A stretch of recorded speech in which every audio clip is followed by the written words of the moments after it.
If somebody is starting from scratch, what are the traits, skill sets that they should be cultivating in order to up the odds of their success?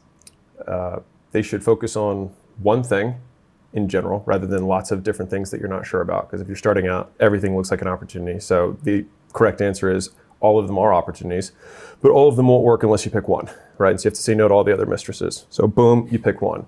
And then from there, I always say 6 figures is sell something to someone. That's it.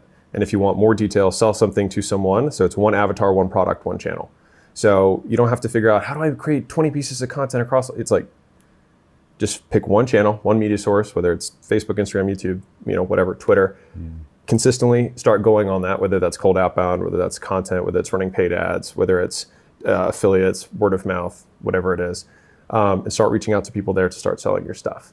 And so if you can just do that consistently, and I use something, all right. What's the skill set that's going to make somebody good? And this is 6 figures still. Yeah. So what's the skill set in that? Is it getting good at the outbound? Is it getting good at saying no to the other stuff? Like, how do we translate that into a skill set?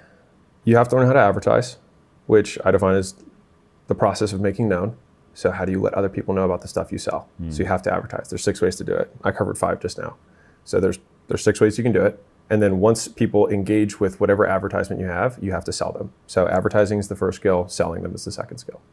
And Makes then sense. Product would be the third skill, which is the thing that you're ultimately advertising and selling. Okay, so that gets us 6 figures. What gets us 7? Doing the same thing consistently.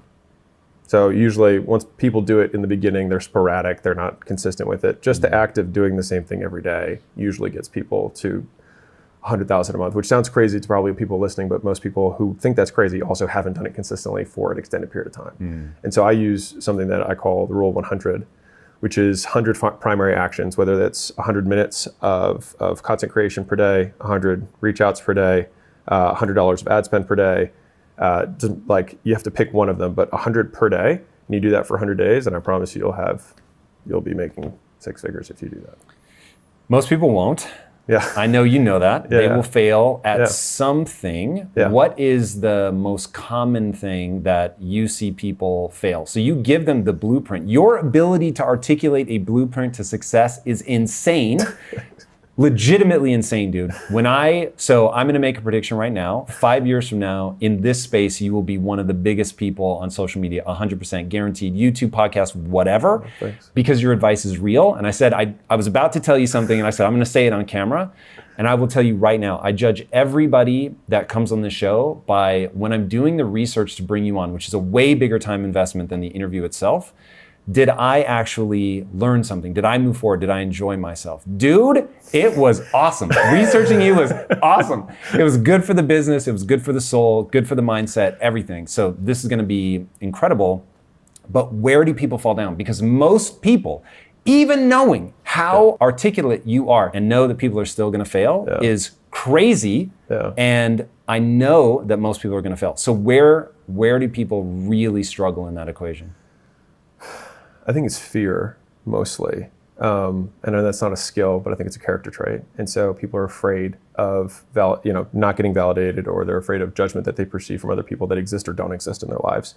And so for whatever reason, they have this second voice that criticizes everything they do that in reality isn't even there, but is constantly present. It's like the antithesis of whatever the God figure is, but just the negative voice. And so I think that's the thing that stops most people from doing the stuff they know they need to do. Because if you think about like whether it's want to get in shape, or I want to have a better marriage, or I want to make more money, most people on some level, at a basic level, they know what to do. And my proof point of like even making money, right?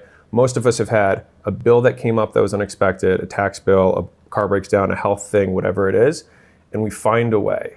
And so when it's for someone else, people are use the actual resourcefulness that they have to make the money, but for whatever reason, they won't use that same resourcefulness to make it for themselves.